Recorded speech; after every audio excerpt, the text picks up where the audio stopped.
Dulu ulama itu kelihatannya sederhana, tapi kalau berargumentasi itu hebat. Tadi Gus Yofur menyebut kitab Mbah Hasyim itu mengharamkan kentong. Beliau masyhur itu punya kitab namanya Al-Jasus an Tahrimin Nakus. Intinya kentong itu haram.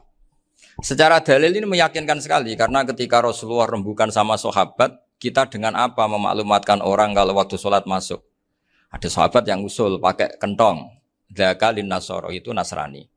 Ya pakai buk itu semacam trompet besar. Dzaka lil Yahud. Kemudian ada yang usul kalau gitu api ya Rasulullah dzaka lil Majus. Sehingga dari hadis itu Mbah Hasyim berpikir kentong itu haram. Tapi Mbah Fakih Mas Kumambang itu mengkritik Mbah Hasyim dengan ngarang kitab Hazruus an Tahrimin Nakus. Jadi beliau ngomentari kitab itu sambil geleng-geleng kepala. Kitab kok keliru nganti ngono itu. Jadi cara pikirannya siapa Ki Fakih. Kentong di Indonesia itu kanggo wedhus dicolong gitu. Pos kampling gitu. Kalau ada banjiran ya kentong, ada maling ya kentong. Jadi enggak ada persamaan sama sekali dengan kentong yang milik orang apa? Nasrani. Sehingga di pondok saya itu ada kentong tapi jelek sekali. Karena itu satu-satunya cara supaya beda dengan kentong yang di gereja. Kalau elek kan mirip kentong di pos kampling. Itu ya agak-agak ilmiah sedikit. Dulu ceritanya Gus Yofur itu saya teruskan. Itu singkat cerita, itu kalau yang di kejadian di Termas itu Mbah Dimyati sudah nyuruh semua kentong disembunyikan karena mau ada Mbah Hasyim. Cerita itu mukarrar di Kiai Fakih sama di Kiai Dimyati Termas. Setelah kentong dikumpulkan semua, Mbah Hasyim datang, senang, ngiranya Syekh Dimyati ini sependapat dengan beliau, yaitu sama-sama enggak ada kentong. Tapi setelah itu ada santri yang matur, Mbah Dim pun beres kentong pun kula delikno sedanten. Itu di depan Mbah Hasyim. Jadi GR-nya Mbah Hasyim bahwa Mbah Dim itu sependapat akhirnya hilang. Ternyata ini akal-akalan toh gitu. Karena santrinya matur, Mbah Dim pun beres sedanten kentong beduk sudah disingkirkan. Itu di depan Mbah Hasyim. Saking lugunya santri, nah saking ikhlasnya agak ngerti mahalus syahid ini adalah Mbah Hasyim. Saya mau meneruskan cerita Gus Yofur. Dulu Mbah Mun ngaji di Lirboyo, tapi Kiai Makhrus ngaji sama Kiai Khalil Harun. Kiai Khalil Harun itu adik juga sekaligus muridnya Mbah Umar Harun. Mbah Umar Harun itu generasi kedua setelah Mbah Ghazali. Beliau menantunya Mbah Ghazali, tapi ya sudah ponaan. Sehingga tradisi ini penting karena saya berkali-kali bilang di mana-mana. Status orang tua dan mbah itu adalah terserah anak cucunya. Bukan terserah mbahnya, tapi terserah anak cucunya. Saya tidak akan bosan mengingatkan ini. Saya pernah di makamnya Nabi Yakub, itu ya dikemuli bendera Israel. Di makamnya Nabi Dawud. Nabi Ibrahim juga dekat sinagog.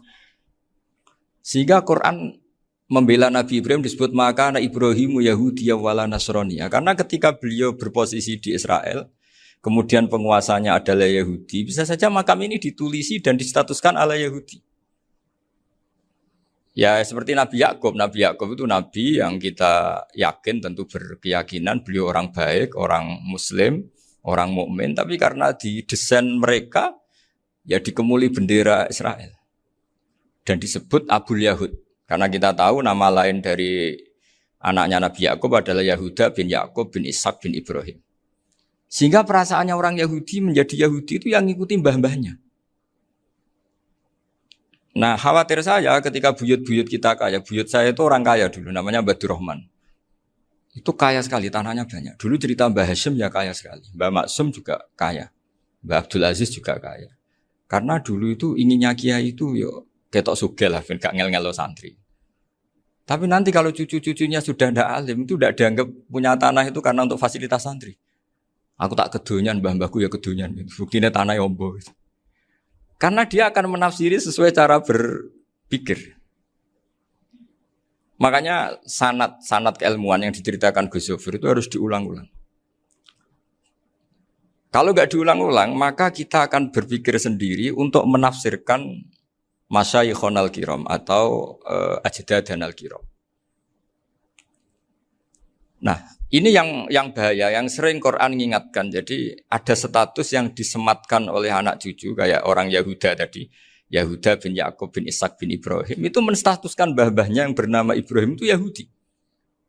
Sampai Quran sendiri yang bela makana Ibrahimu Yahudi wala Nasrani.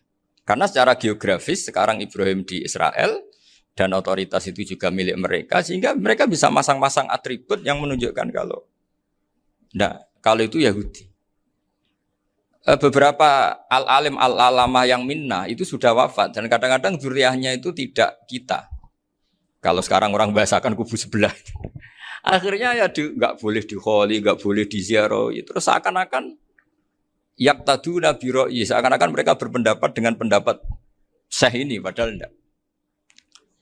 Nah, sehingga tradisi ketersambungan sanad tadi baik secara genetik atau secara asbab itu harus terjaga. Saya beberapa kali banyaklah sering diceritain Mbah Mun. Dulu Mbah Munawir ini cerita ya, Mbah Munawir itu saking senenge kitab, ben santri ini so ngaji kitab. Itu kalau ada alumni Lirboyo, alim disuruh baca muin di sini tuh Mbah Munawir ikut. Saking ingin tasjeknya, ingin ngajari santri bahwa ngapal Quran udah hafal tok, tapi yo paham.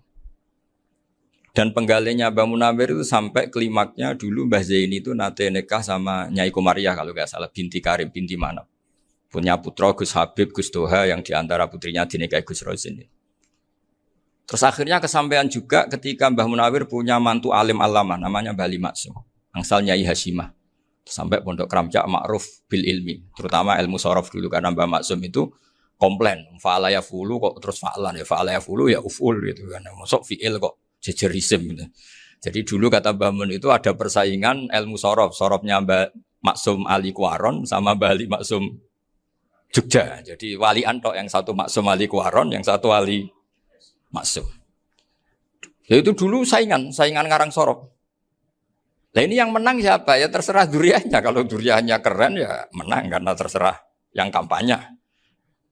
Saya bayangkan adekan Mbah Zubair tidak punya anak sealim Mbah Mun. Mungkin kalau Mbah Zubair juga tidak sewow kalau punya putra Mbah Mun. Karena saya berkali-kali bilang kalau dalam syair Arab itu kama takarroma, kadang dilafatkan kama tasyarrofa bi Muhammadin adnanu. Orang berpikir Adnan itu siapa?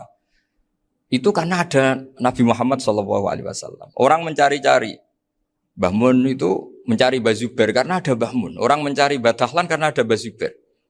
Wong kok alime ngono iku bapake sapa? Wong kok alime ngono iku putune sapa? Tapi kalau kita ini sudah ndak alim, ini orang sudah enggak tertarik nyari-nyari leluhurnya karena dianggap selesai. Jadi yang dengan tanda kutip yang menghabisi mbah-mbahnya itu ya mesti cucunya. Ini mau ngamuk, mau peringatan, tapi ini juga peringatan pada diri saya sendiri. Jadi sehingga zuriyah ini penting. Kenapa para nabi mesti donga zuriyatan thayyibah? Kenapa selalu berpikir tentang zuriyah? Wa ja'alaha kalimatam baqiyatan fi aqibi. Karena zuriyah ini yang nanti bisa menstatuskan leluhurnya. Seperti tadi cerita Mas Maftuh ini, tak puji betul, saya hari ini tidak ingin gojlok. Supaya kewalian saya tidak tergerus oleh kedoliman. Saya pernah diceritain Gus Zofur, juga sering baca buku tentang Mbah Maksum. Dulu Mbah Maksum kalau wasiat kembali ya gitu.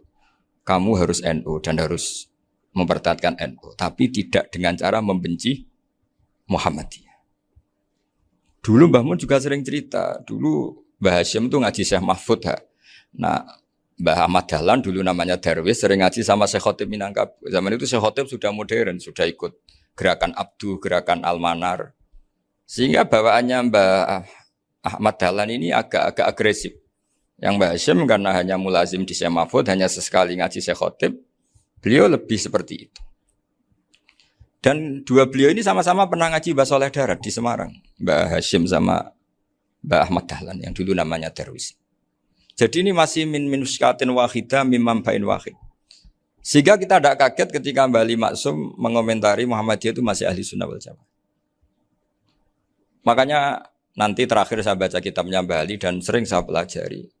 Andai kan kita ini sepakat dengan ilmu, ya kita tahulah. Kalau Abu Hanifah itu tidak kunut, Imam Syafi'i kunut, berarti kunut itu mazhabnya Abu Hanifah, bukan mazhabnya Mbah Ahmad Dahlan. Apa tidak kunut itu mazhabnya Abu Hanifah, bukan mazhabnya Mbah Ahmad Dahlan. Kita kunut itu mazhabnya Imam Syafi'i, bukan mazhabnya Mbah Hasyim. Ini semuanya masih dalam bingkai ilmu. Adzan qabla subhi juga riwayatnya jelas. Tidak adzan ya sudah perilaku kita sudah jelas. Dulu Mbah Mun sering didik kita gitu. Saya sering dengar cerita kalau dulu Pak Arif Fakhruddin begitu hormat sama Mbak Ali, apalagi duriahnya Mbak Azhar Basir, karena beliau dulu do ngaji di Termas. Dulu itu nggak ada masalah karena semuanya dianalisis pakai ilmu.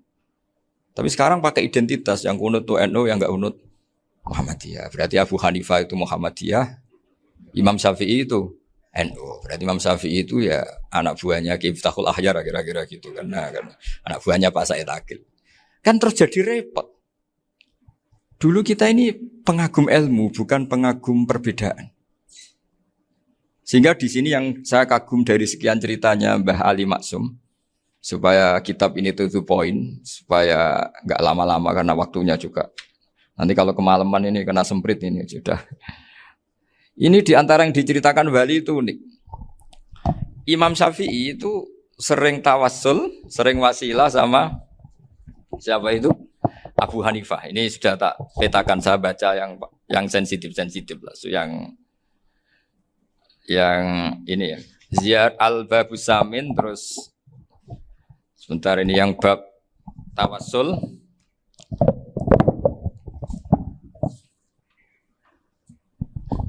Ini di sini halaman 90, mungkin santri-santri kerap ya bisa ngecek lagi di kitab Hujjatul Ahli Sunnah. Ketika cerita tawassul, di antara yang diceritakan Bali Maksum adalah perilaku ya, bukan sekedar statement tapi apa? Perilaku. Perilakunya Imam Syafi'i atau ahwalnya kalau bahasa halusnya, yang selalu ke makamnya Abu Hanifah untuk tawassul. Padahal Imam Syafi'i itu orang yang secara ilmu sering kritik Abu Hanifah. Jadi ini saya baca ini di halaman 100, jadi tawassul mulai halaman 9 berapa ini? Sampai halaman ini yang qala sami'tu Syafi'iyya yaqul inni la atabarraku bi Abi Hanifah wa aji'u ila qabri fi kulli yaumin za'iran. Fa idza uridat li hajatun shallaitu rak'atain halaman 100 waji'tu wa sa'altu wa ta'ala al hajat indahu fama taqudu anni hatta tuqda. Kanal Imam Syafi'i ayyama huwa bi Baghdad yatawassalu bil Imam Abi Hanifah yaji'u ila dorihi fayusallimu alaihi wa yatawassalu ila Allah bihi fi qada'i hajati. Terus wa yatawassalu Imam Ahmad bi Imamina Syafi'i. Jadi di antara yang diceritakan Mbah Ali Maksum itu betapa Imam Syafi'i yang terkenal sering mengkritik Abu Hanifah dalam tatanan fikih karena beliau tidak percaya ada istihsan. Abu Hanifah berpendapat adanya istihsan, dan kita tahu lah ikhtilafu Syafi'i wa Abu Hanifah itu besar sekali. Tapi beliau itu tahu Abu Hanifah itu orang yang sangat soleh. Abu Hanifah itu kalau ketemu sama orang yang utang beliau itu yang lari bukan yang utang Abu Hanifah, karena takut orangnya itu izin.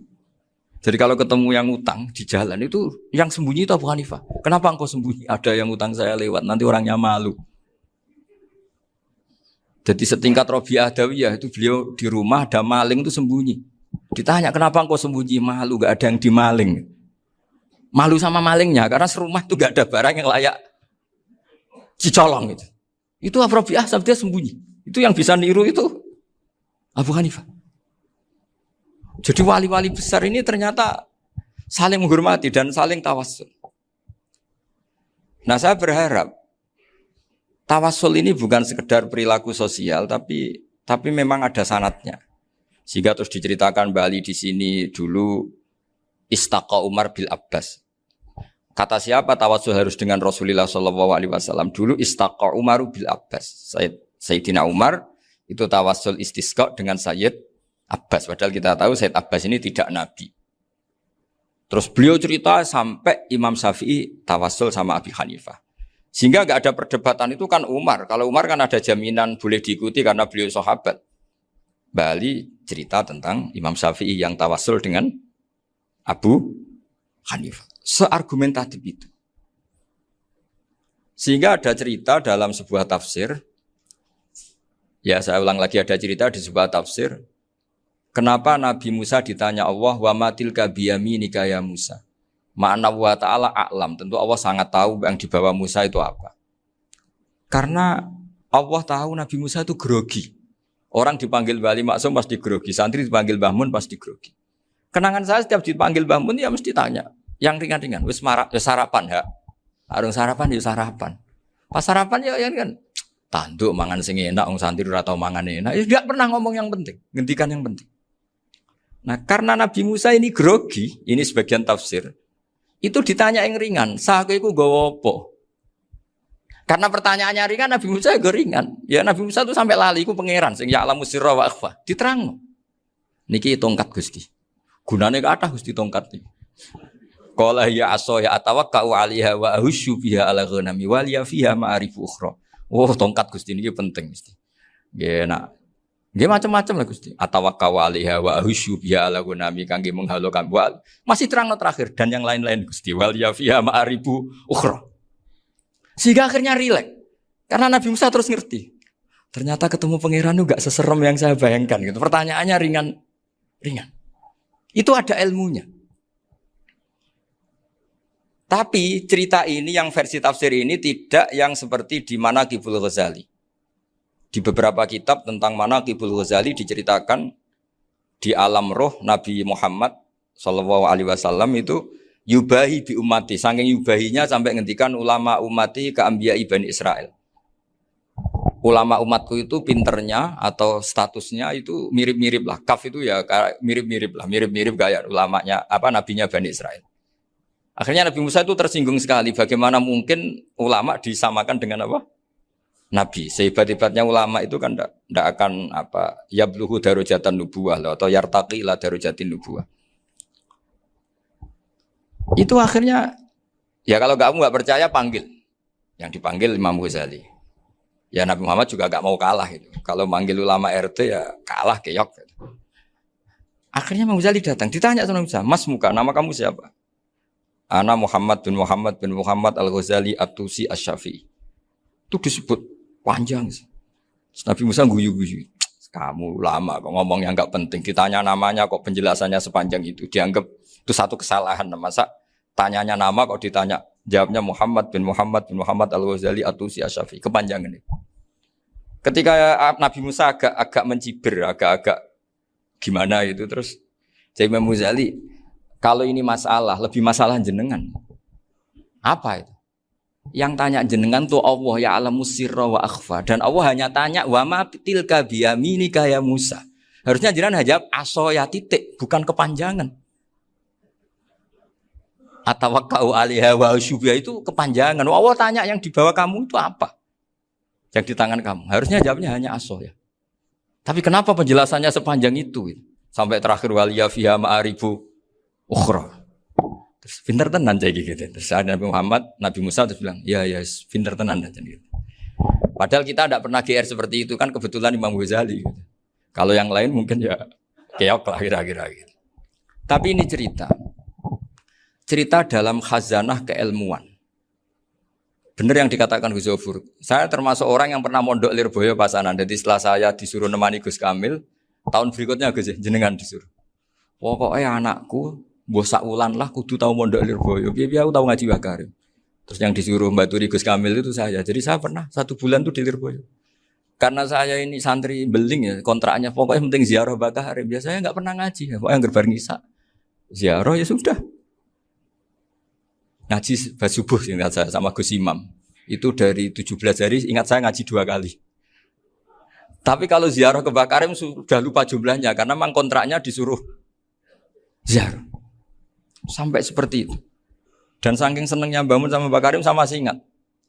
Ngamplopi salam tempel itu masih ingat untuk Gus Anwar, untuk Gus Imam, untuk Gus Kafabi, termasuk untuk Gus Maksum.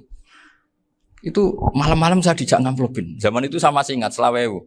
Zaman itu kos 1 bulan itu 13.000. Jadi kira-kira kalau 25.000 itu untuk kos 2 bulan. Jadi saya krusnya itu pakai kos. Saya masih ingat Mondok Sarang itu kos 1 bulan 13.000. Berarti kira-kira 500.000 itu di amplopin sendiri sama Bang.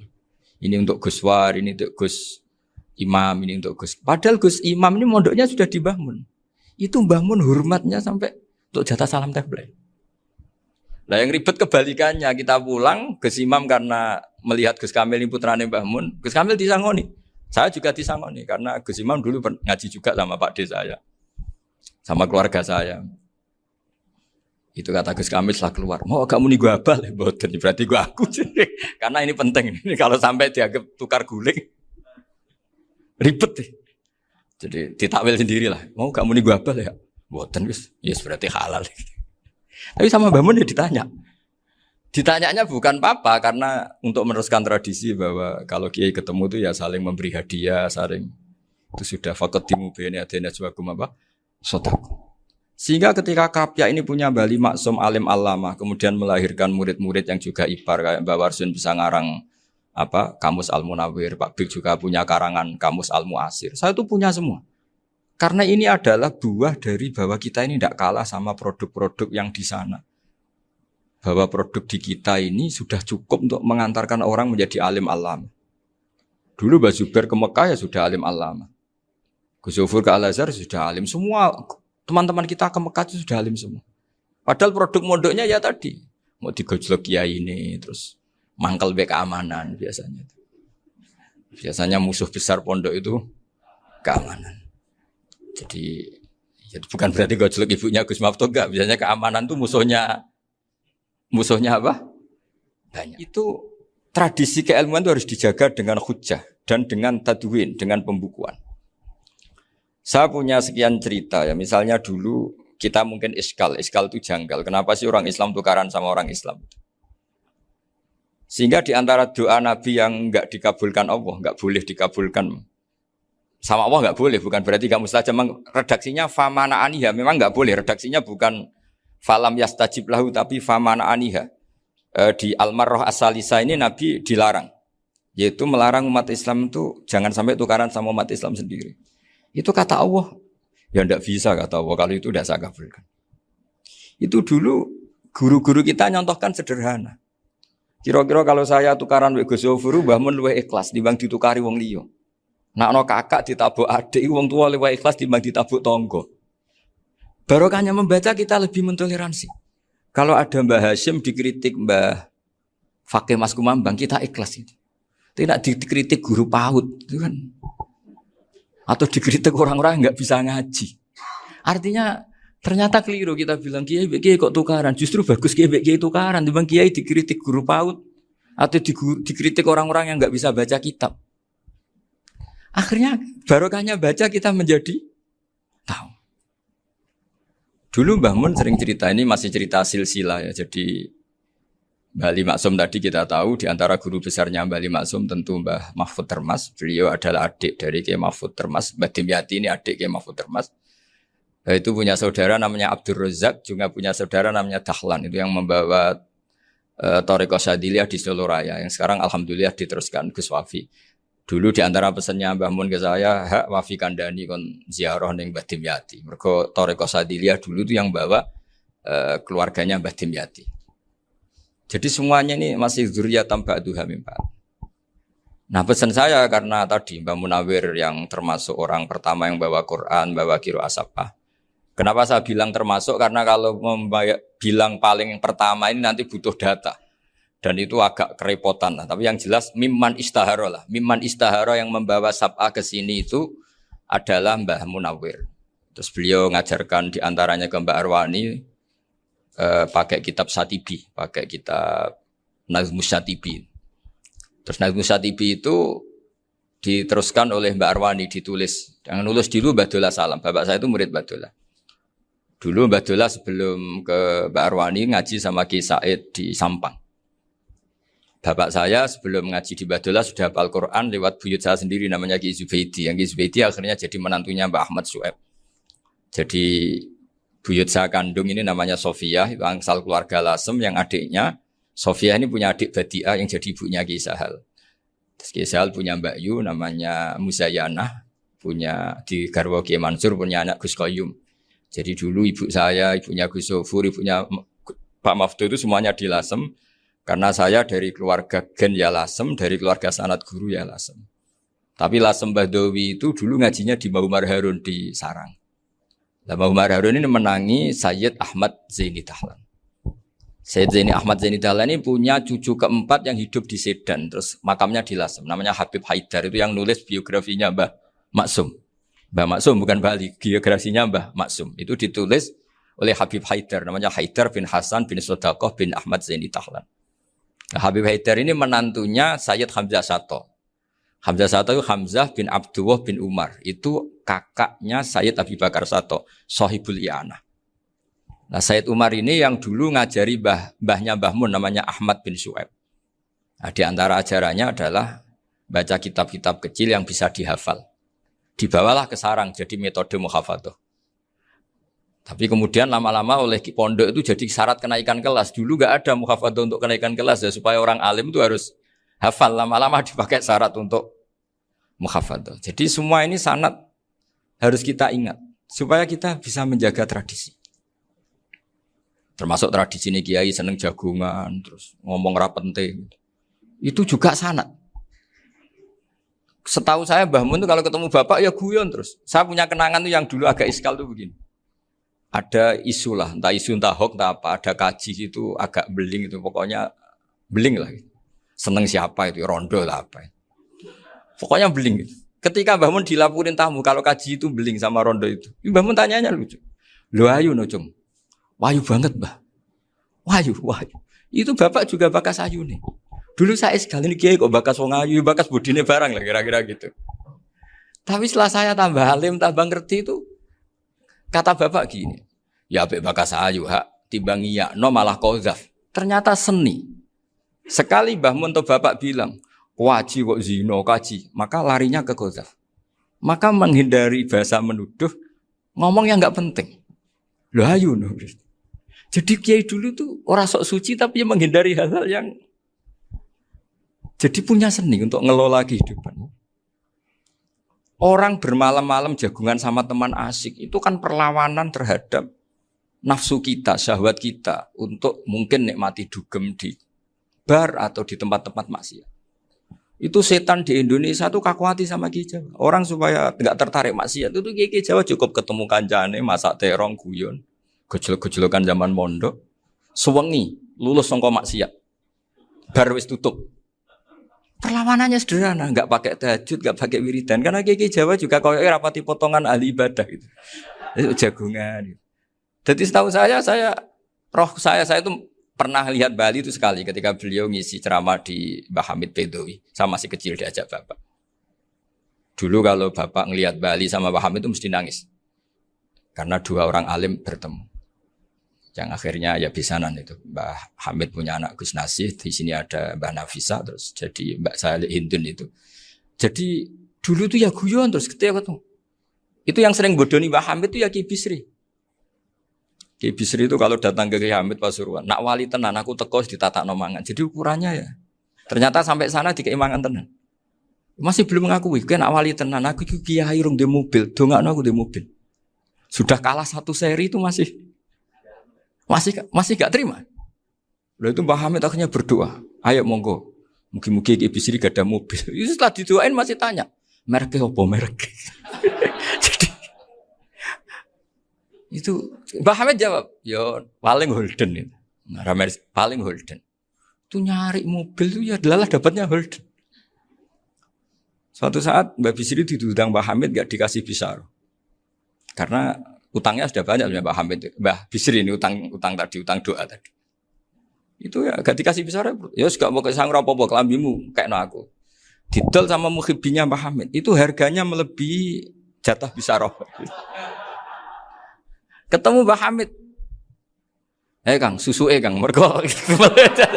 Jadi dulu itu rileks, makanya ini yang diceritakan ke Zofur. Sebetulnya kalau kiai-kiai itu bersanad itu ya rileks, hidupnya itu rileks.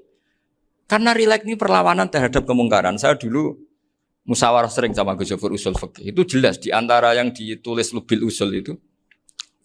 Ya kita tahu tadi misalnya sanad usul fikih, Mbah Ber itu sangat al-usuli, Kiai Zubair Dahlan, abahnya Mbah Mun. Punya murid di antaranya Kiai Sahal. Kiai Sahal punya karangan Thariqatul Husul, fi syarhi Lubil Usul. Itu Thariqatul Husul itu beliau ngendikan dalam mukaddimah bahwa saya bisa mensyarah ini berdasar ngaji maknani sama Mbah Zubair. Terus beliau mengutip sarah itu dari kitab Nailul Ma'mul. Beliau ngendikan binus khotin khotiyah ghairi matbu'ah. Dan itu ditemukan di Kiai Mansur di Lasem. Karena Kiai Mansur iparnya Mbah Sahal. Mansur bin Khalil itu diantara katibnya Syekh mahfud. Jadi semuanya ini sambung. Mbah Ber, saking ahli usul fikihnya, kalau ngajar usul fikih itu kalau guyon takriran saya ini lebih memahamkan ketimbang Sarah. Ya sudah, terus Mbah Zubair, Kiai Fakih, terus Syekh Mahfud. Di sini Syekh Mahfud termasuk orang yang dekat Mbah Munawir sampai putrane Mbah Mahfud namanya Gus Muhammad dibawa Mbah Munawir, kemudian mondok di Termas diantaranya, terus dinikah jadi menantunya kalau nggak salah Haji Taslim di Betengan, kemudian sekarang juriannya Mbah Mahfud di Betengan. Ini nggak boleh hilang secara seperti itu. Diantara di usul fikih diterangkan ketika diantara 5 hukum itu ada yang bernama mubah. Mubah itu boleh dilakukan, boleh ditinggalkan, dan kalau dilakukan ya tidak berpahala, tidak disiksa. Itu ada ulama yang protes. Protes nggak bisa seperti itu. Itsma min mubahin ila wa tahaqqaqu bihi tarku haramimma. Fa'il zamu minas sukun tarkul qatli wa minas sukut tarkul qadaf. Tidak bisa, mubah itu tidak ada. Kalau kiai jagungan semalaman, itu Allah ngitungnya itu hada taroka dugem, wahada taroka delok dangdut, wahada taroka kada wakada. Oh, itu luar biasa. Dan kita ngikuti yang seperti itu saja. Gak usah tahajud, gak usah witir telulas, kaya ora kuat timbang gremeng. Sewengi jagungan, setan ngenteni kita tergoda maksiat, ternyata maksiatnya sampai tutup, kiainya masih apa? Jagungan. Jadi jagungan saja ada ilmunya bahwa itu perlawanan terhadap tarkul ma'asi. Sehingga bagaimana Anda katakan mubah ini mubah, toh gunanya adalah tarkul haram. Meskipun efek mubah juga bisa tarkul wajib, wae bojo blonjo turu. Karena wae ngrumati ibuke turu. Itu halal wajib. Jadi mubah itu resikonya ya bisa tarkul wajib, bisa tarkul haram. Sehingga kalau sanad ini terjaga secara baik, secara kultur, saya sering juga sakuan sama Gus Yofur, itu mesti tak niati gitu. Jagungan wong alim Gus ibadah dan menikmati ibadah adalah dabul auliya wa dabul ulama. Kata Imam Ghazali, pada akhirnya waqud buhadatin al-istilzat bil mubahat. Kata Imam Ghazali, pada akhirnya qutbu hadatin, madaru hadatin, pokok dari agama ini adalah melawan kemaksiatan dengan kita menikmati al-istidzat bimubah. Kita menikmati sesuatu yang dibolehkan Allah Subhanahu wa taala. Dan seperti ini itu bisa qasmu dhuhri syaitan, bisa menghancurkan punggungnya setan. Karena kalau melawan setan dengan ibadah ini kadang kita capek selain isra potongan. Tapi nak kangkang ning komplek H gitu jagungan mbek kancane, ngenang mlarate, mbok ngenang ora sekolah ramunggah, kenangan sing ramunggah diarani istiqomah. Gitu kan. Diarani tulus zaman, sing munggah dianggap kesusu. Saya ini punya pondok Quran, kalau ada yang hafal 3 tahun mesti digojol kancane. Gak apik kesusu itu. Kesusu itu mesti tidak barokah karena tergesa-gesa apa? Hatam. Sehingga yang enggak hatam-hatam itu kayak partai mayoritas. Ini yang partai tulis zaman katanya. Ahli sobri katanya. Akhirnya di pondok gara-gara itu mau guyon, tapi enggak ada stigmasi yang enggak naik. Di Pondok Sarang itu saya punya teman itu banyak yang sekelas dengan saya, sekelas sama Gus Kamil, akhirnya sekelas dengan Gus Zofur. Padahal saya ini kakak kelas. Saya temannya, Gus Kamil temannya Gus Zofur. Ini anak ini nggak pernah naik, itu nggak dinyek, nggak dicibir di pondok. Karena guyonan tadi, guyonan bahwa ini bagian dari bentuk apa? Istiqomah. Nanti yang goblok juga tenang. Karena kiainya cerita, kadang santri goblok ya baru kan. Di sini pondok akeh santri ora tau sinau ning omah dadi kiai gede. Selalu kiainya tuh cerita seperti itu. Akhirnya sing goblok ya bangga dengan kegoblokannya. Iya, jadi kiai itu orang yang meskipun guyon ini barokahnya Masya Allah. Dan setahu saya kiai-kiai alim itu ya senengannya guyon karena tadi guyon itu luar biasa. Bapak saya itu kalau pesan sama saya itu enak ngaji is guyon nice. Wong ning omah mikir utang, mikir wedi bojo macam-macam kok ngaji mbok jak nangis pisan, nangis ping pindho katanya. Sudah jak guyon ae. Paling gak lali. Dan beliau punya dalil kul bi fadlillah bi rahmati fa bidzalika falyafrah. Jadi jangan sampai orang ini farah bil maksiat, jangan sampai orang itu. Dan ini yang saya kenang dari sekian cerita murid Bali. Mbah Ali Maksum ya senengane guyon. Gojol-gojolkan mbek santri guyon. Ini saya maklumatkan ke semua santri beliau bahwa ini bukan sekedar guyon, tapi al-istildzat bil mubahat. Ini adalah perlawanan terhadap setan karena banyak orang bisa senang tuh kalau nunggu maksiat. Ini bisa senang dengan sesuatu yang tidak maksiat. Itu kayak apa hebatnya? Makanya Nabi itu kalau ketemu sahabat ya sering ngendikan yang ringan-ringan. Ya Umar ma'afalan duher jong. Mana piye ije. Kalau ketemu anak kecil ya. Nanti ketemu yang tua-tua yang sudah nggak bisa mikir. Ya cerita-cerita saya mohon sekali murid-murid kerap ya.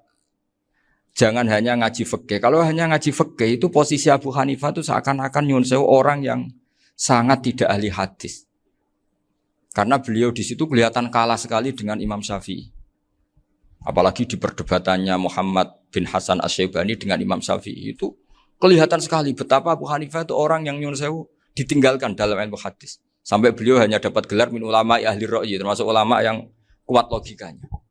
Juga harus baca kitab-kitab seperti ini. Ternyata di balik Imam Syafi'i mukhalif pada beliau di bab-bab fikih, perilakunya sangat hormat. Sampai beliau tuh kalau tawassul ke kuburannya Abu Hanifah. Dan beliau ngendikan an-nasu fil fiqhi iyalun ala Abu Hanifah. Semua orang yang ahli fikih itu masih anak buahnya Abu Hanifah. Saya berkali-kali cerita, mazhab Syafi'i itu alatut tadhir hanya dua, yaitu alma wa turab. Abu Hanifah nambahi wanar. Alasannya Abu Hanifah orang mukmin yang dosanya banyak itu dibakar di neraka dan alasannya Allah litadhirihim untuk mensucikan mereka. Sehingga pikirannya Abu Hanifah an-nar itu min alatit tadhir. Apa yang terjadi ketika bata itu batu bata yang dibakar di situ campur teledong campur apa-apa itu kalau sudah mazhab Abu Hanifah selesai sudah suci karena sudah ngelewatin pembakaran. Meskipun kita tidak akan kalau kehilangan air terus wudu dengan api bisa bunyak semua itu. Tapi apapun itu menjadi solusi. Sehingga saya punya kitab namanya Ikhtilafu Malik Ikhtilafu Malik wa Abu Hanifah atau Ikhtilafu Syafi'i ma Abu Hanifah. Itu kelihatan sekali kalau Abu Hanifah itu nyuruh posisinya kalah. Karena yang ngarang orang-orang Syafi'i. Tapi kalau melihat kitab-kitab kewalian, misalnya di kitab Mizan Kubro ini juga sering disebut kisah itu Mbak Ali Maksum tentang Imam Sa'roni. Berkali-kali beliau mengutip Mizan Kubro. Itu Abu Hanifah adalah orang yang sangat mukasyafah. Artinya ketika Nabi cerita air wudhu itu menjatuhkan dosa, tidak ada air wudhu yang jatuh ke kamu kecuali saat itu juga dosa kamu jatuh. Itu beliau datang ke Madharota Kufah. Kemudian beliau bilang sama si orang tua tadi, tub anizina. Orangnya terus bilang atubu minazina. Ada lagi pemuda datang dibilangin tub an ukuki walideka. Terus bilang tub tu an ukuki walidaya. Sampai yang terakhir ada tub an simai alatilahwi atau an samai alatilahwi. Terus tub tu an samai. Ketika orang itu ditanya, kenapa engkau begitu tahu dosanya apa? Saya tahu air wudhu ini menjatuhkan apa. Jadi kira-kira kalau zina mungkin ya batang babi lah. Kalau hanya sekedar melihat bak-bak mungkin ya curut atau tikus lah kira-kira gitu. Nah dulu sediluk ya mungkin ya tikus cilik gitu. Nah dulu suwi ya tikus werok itu atau apalah. Pokoknya beliau itu tahu. Tapi anehnya Abu Hanifah apa? Setelah itu dia nangis minta muka safanya ditutup. Ya Allah saya ini muka safah kok malah menjadi tahu sawatil mukmin.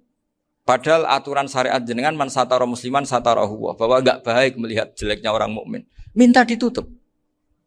Makanya saya ini bangga ada muka safah. Makom yang kita sampai sekarang tuh makom setelah Abu Hanifah muka safah. Jadi Abu Hanifah repot-repot muka safah minta makomnya ditutup enggak menjadi muka safah. Dan alhamdulillah kita sudah enggak muka safah sebelum minta ditutup. Jadi kita ini keren. Keren karena aturannya itu man satara musliman satara huwa, yang tidak tahu aibnya orang muslim maka Allah akan nutupi aibnya di akhirat. Dan kita alhamdulillah barokahnya ndak muka syafah, ndak ngerti aibnya orang mukmin.